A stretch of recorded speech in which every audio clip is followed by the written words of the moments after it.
whenever our priests went overseas, either for their studies or for ministry.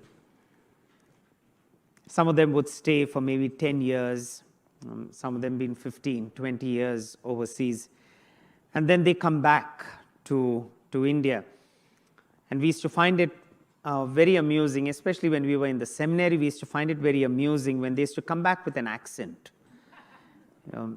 So if they went to the US, they'd come back with a US accent. If they went to the UK, they'd come back with a UK accent. If they came to Australia, they'd go back with an Aussie accent. My niece once told me when I was speaking, she said, "Why do you have that funny accent?" Now, I'm a person who doesn't even like, or I'm not fond of the Australian accent. And I think that I haven't picked up much, but I do know that there are a few words that I use that kind of have the Aussie accent, and not very much. But still, sometimes you don't even realize it. You don't do it because you're trying to pick up an accent. It's just that, first of all, you want them to understand you. And so you start speaking in the way they speak, wherever you are. You come to India, if you're an Australian, you come to India, you want us to understand, you've got to speak Indian English. We don't understand your Aussie English. But we don't realize it. We just pick it up because we're conversing with someone for so long. In today's gospel passage, we have two verses that kind of stand out. It's the parable of the 10 pounds. And in Luke chapter 19, verse 14, we read, "But the citizens of his country hated him." Now, we have a few characters in this parable. You have the nobleman, you have the servants, the one given the 10, one given or everyone given 1 pound each, but one who brought back 10, one who brought back 5, the one who just kept one with him. And then you have the citizens, and you kind of, when you're reading through the parable, it seems to be more of a story between the nobleman and the workers. And the citizens seem to have just been, thrown in. Sometimes you watch a movie and there are certain characters in the movie that actually have, it makes no sense them even being there. They are not part of the plot. But for some reason or the other, the directors just push them in. And this kind of seems to be those kind of characters, the citizens, because it seems to be something that's happening between the nobleman and his servants. But still it speaks about the citizens. In verse 14, "But the citizens of this country hated him and sent a delegation after him, saying, 'We do not want this man to rule over us.'" Now, from this verse 14, let's go to verse 21.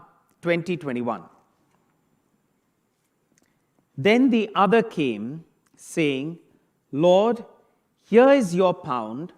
I wrapped it up in a piece of cloth.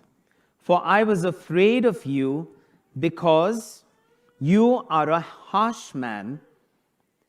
You take what you did not deposit and reap what you did not sow.'" You don't hear this coming from any of the other 10 servants. But you hear this from him, or in the other 9. But you hear this from him. "Lord, here is your pound. I wrapped it in a piece of cloth. I was afraid of you, because you're a harsh man, taking what I did not deposit and reaping what I did not sow." From where did he get these thoughts? The other 9 didn't have the thoughts. From where did he get this thought? Is it connected to verse 14 about the citizens who hated the nobleman? Did he get it from there? Who was he conversing with? Who was he speaking to? Who is he sounding like? Isn't he sounding like the citizens now? Maybe he's not realized it. Maybe that is who he was conversing with. Just like I don't believe that I have an Australian accent, or I don't speak even one word that is supposed to have an Australian accent, but someone else found out that maybe certain words of yours do sound Aussie. I didn't know that. This man, from where did he get his words? His words sound very much like the words of the citizens. Something that we should keep in mind. How much are people outside influencing the way we think? How much are they influencing our faith? How much are they influencing our conversations? How much are they influencing our morality? How much are they even influencing the way we approach and understand Jesus? Because the world has many opinions. And the more we converse with the world, the more we will be influenced by the world as well. So it's very important to be careful about who we are conversing with, what we are listening to. Because at some point or the other, that is going to start showing in the way we live our morality, the way we live our faith, the way we understand Jesus as well. That's why today, I believe there are many Catholics who don't believe that abortion is wrong. There are many Catholics who don't even believe the sacredness of marriage. Why? Because somewhere or the other, the influence of the world has started to seep in. And therefore, we are now confused about morality. We are confused about faith. We are even confused about Jesus. Was Jesus a son of God? There are Catholics who don't even believe that it is Jesus' real presence in the bread and wine in the Eucharist. Where does that thought come from?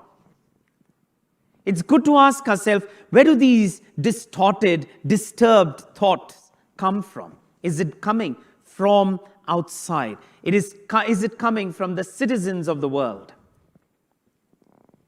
In 1 Peter chapter 4, verse 1 to 5. 1 Peter chapter 4, verse 1 to 5. Since therefore Christ suffered in the flesh, arm yourselves also with the same intention. For whoever has suffered in the flesh has finished with sin. And so as to live for the rest of your earthly life, no longer by human desires, but by the will of God. You have already spent enough time in doing what the Gentiles like to do, living licentiousness, passions, drunkenness, revels, carousing, and lawless idolatry.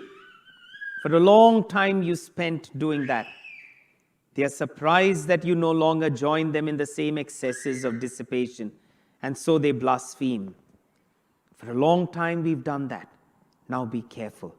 All throughout the epistles, when they are speaking to the early Christian community, this is a theme that you see running right through the epistles, be it Paul's letters, be it Peter's letters, be it James's letters, all of them have this theme running. Be careful who you interact with. Be careful who you're speaking to. We read in Proverbs chapter 12, verse 26. The righteous gives good advice to friends, but the way of the wicked leads astray. 2 Corinthians chapter 6, verse 14. 2 Corinthians 6:14. Do not be mismatched with unbelievers. For what partnership is there between righteousness and lawlessness? What partnership is there between righteousness and lawlessness? When they say do not be mismatched with unbelievers, it doesn't mean that only the Christians are right. Even within the Christians, be careful about who we are having conversations with, what kind of conversations we are having as well. How much is it changing my whole idea of how Jesus has presented morality to me? Jesus has presented faith to me. Jesus has presented the Eucharist to me. Jesus has presented spirituality to me. Is there a counter presentation coming from maybe even within us, not just outside? That is why we would read when in Galatians chapter 2, verse 12, when Peter stopped eating with the Gentiles, and St. Paul says, look at him. I corrected him because after some people from James's group came in, he started having this thought. He didn't have it before. Even St. Peter fell for it. How much more can we or will we fall for it as well. Be careful about what conversations we have with whom. And is it impacting our own understanding of Jesus, morality, faith, holiness, spirituality? Let's be careful about what Jesus has given us. Let's close our eyes for a moment. Lord, give us the grace. On our journey of discipleship, we will come across many people.